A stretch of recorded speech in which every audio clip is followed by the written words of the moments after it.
Hello everyone, I'm Sneha Shah, a physical therapist. Today I'm going to show you how to use a rolling walker safely and different types of gait pattern using the rolling walker. First, let's see how to adjust the height of the walker. In order to do that, you turn the walker upside down and then you see a small little button on each four sides.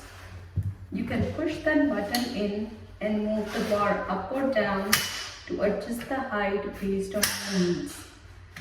You can do that on each and every side to make sure that the walker is even on the floor. Now the correct height of the walker is when your hip joint is in line with the grab bar and your elbows are flexed to about 20 to 25 degrees when holding onto the walker. Unless you have someone with spinal stenosis who would benefit from a little flexion from lumbar spine. In that case, you can keep the walker slightly lower, about an inch lower compared to the recommended height. If the goal of using the walker is only energy conservation, then the walking pattern remains close to normal walking, except that you're holding onto the walker and you're shifting a little bit of your body weight that could help you save energy and cover longer distances. So you're just going to push the walker and walk at the same time, alternating the feet.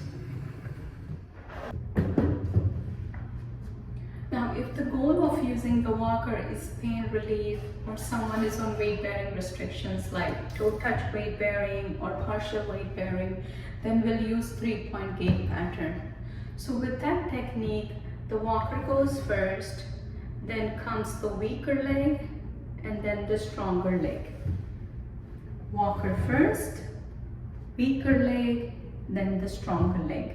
Now make sure that the stronger leg stops when it's in line with the weaker leg. If the stronger leg advances the weaker leg, then more weight would go on the weaker side beyond the recommended percentage. So let me show you. I'm just assuming my right foot is toe touch weight bearing. I'm just going to put my toes on the floor and then push the walker first, right foot, left foot. Push the walker first, right foot, left foot. Now if someone is partial weight bearing, then the technique and everything would remain the same, except that the person can put the foot flat on the floor. And when you're following this technique, about 50% of the body weight is going on that foot. So we're going to push the walker first, right foot, then the left foot. Make sure the left leg ends when it's in line with the right foot to avoid extra weight shift on the weaker leg. Then comes the swing 2 gait pattern. So a swing 2 gait pattern is used for someone who is non-weight bearing on one side. And it's probably a middle-aged person who does not have good balance or coordination skills to use the crutches. So in that technique, the weaker leg or the leg which is non-weight bearing stays off the floor. You're going to use the walker for support and shift some weight on it. The first step is to advance the walker and then hop on your foot such that you land outside the frame of the walker, mostly in line with the rear bars.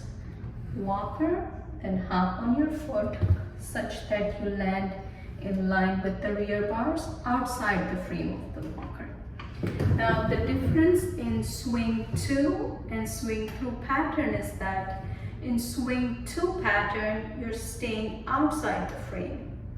In swing through pattern, you're hopping far enough that you land very close to the walker inside the frame of the walker. So in swing through pattern, walker goes first and you're going to take a big step, hopping onto it such that you're very close to the frame of the walker. Now the ideal position for walking is when someone is standing close to the rear end. This is when your back is more aligned. You're not hunching over too much, and then the elbows are at the correct position for weight shifting. Let me know if this was helpful, and if you have any questions, put them in the comment section below. Thank you for watching.